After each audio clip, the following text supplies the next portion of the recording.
ने अपनी माँ के कहने पर गांव में शादी कर ली थी। लड़की का नाम था सुनीता। माँ का कहना था एकदम मॉडर्न बहू नहीं होनी चाहिए, लेकिन उन्हें नहीं पता था कि गांव से आने वाली बहू सुंदर सुशील तो होगी और उसको गांव से बाहर भी निकाल लाएंगे, लेकिन उसके अंदर का गांव कैसे बाहर निकलेगा। शादी के कुछ दिन बाद, माँ टिफिन तो देना जरा। बेटा अब तो स्कूल नहीं ऑफिस जाता है, माँ से नहीं अपनी बीवी से टिफिन मांगा कर। ओके माँ। सुनीता टिफिन ले आओ।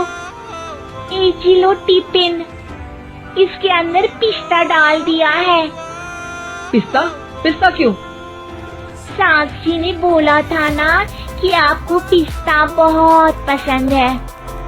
ओहो, मैंने पिस्ता नहीं पास्ता बोला था, पास्ता।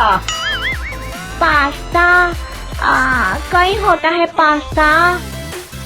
अरे बेटी तू रहने दे, मैं बना दूंगी। अच्छा किया कि पाव भाजी बनाने का नहीं बोला, वरना किसी के पाव बना देती है।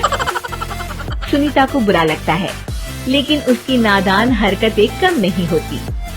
ऐसे ही एक दिन, अरे तुमने ये क्या लगाया है?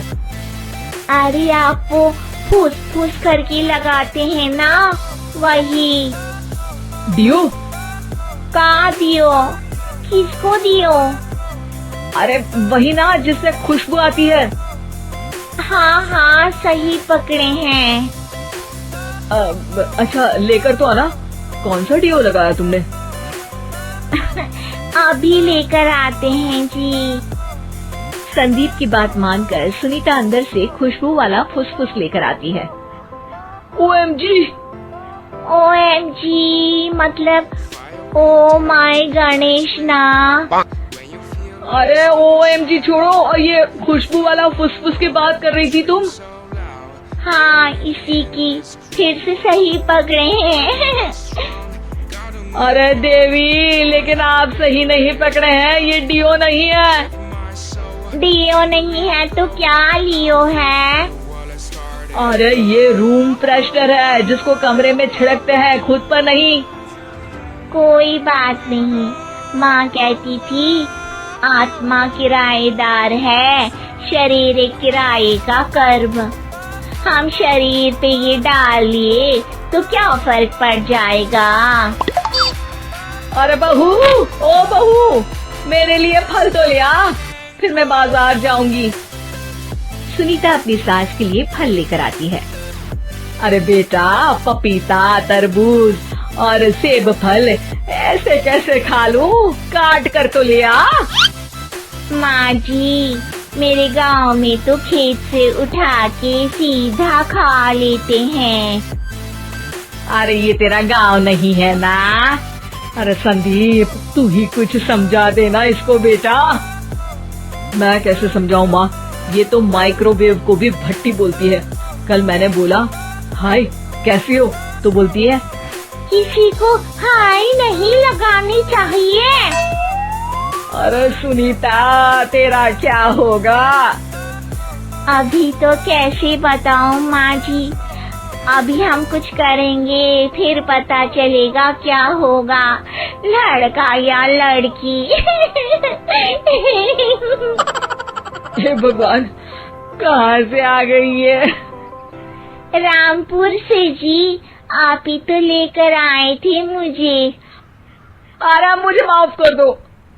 पहले कोई गलती तो करिए जी, आपकी तो सारी गलती माफ कर देंगे हम। हाँ अरे बहू, मेरी बात सुन। फल यानी कि फ्रूट जब भी लाए ना तो काट कर लाना, ठीक है? जी ठीक है माँ जी, फल यानी फ्रूट यानी काट के लाऊंगी। सुनीता रोज ही कोई ऐसी हरकत कर देती जिसकी वजह से उसे घर में 2 बातें सुननी पड़ती। एक दिन, माँ, मेरे बॉस घर पर आने वाले हैं शाम को। उनका बर्थडे है, फैमिली साथ नहीं रहती उनके, तो यही पार्टी कर लेंगे। उनको अच्छा लगा तो शायद मेरा प्रमोशन भी हो जाएगा। मैं ना फ्रूट केक लाकर फ्रिज में रख दूंगी और तेरे साथ आज खाना मैं बनाऊंगी, ताकि जब साहब आए तो खाने में कोई गड़बड़ ना हो। शाम को जब सारी तैयारियां हो जाती है, संदीप के साथ बड़े साहब भी घर आते हैं। आप फ्रूट केक तो ले आना बहू, फिर खाना खाएंगे। अरे इस सब की क्या जरूरत थी, आपने बुलाया वही काफी है। सर, आपका परिवार शहर में नहीं है तो हम ही आपके परिवार जैसे हैं सर। इतने में ही सुनीता फ्रूट केक लेकर आती है और बड़े साहब की टेबल पर रख देती है, और जैसे ही केक के ऊपर का बॉक्स हटाती है, ओह, ये क्या है? केक तो कटा हुआ है, मैं तो ऐसा नहीं लाई थी। आप मुझे शाबाशी दे सकती है माँ जी, मैंने ही केक काट दिया।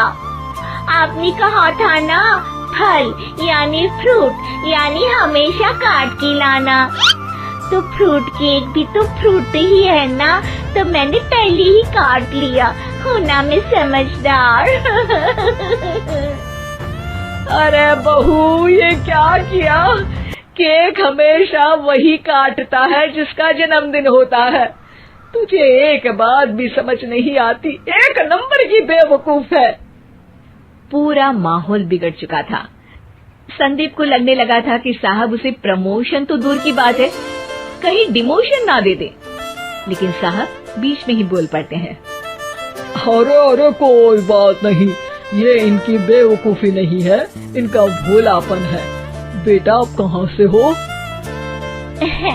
रामपुर गांव से। अरे वाह, गांव से? फिर तो आपके गांव में ताजे फल और सब्जियां मिलते होंगे। हाँ, सही पकड़े हैं।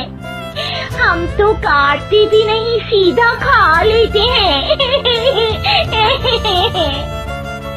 मैं ना एक बार तुम्हारे गांव घूमने जरूर चलूंगा। क्यों संदीप, ले चलोगे ना? मुझे गांव घूमना बहुत पसंद है। बस फिर क्या था, संदीप और सास दोनों खुश हो गए, क्योंकि साहब को सुनीता ने गांव की बात करके खुश कर दिया था। अब संदीप का प्रमोशन पक्का था। शिक्षा, कभी भी किसी भी गलती पर घबराना नहीं चाहिए। हो सकता है कि उस गलती की वजह से आगे बड़ा फायदा हो जाए।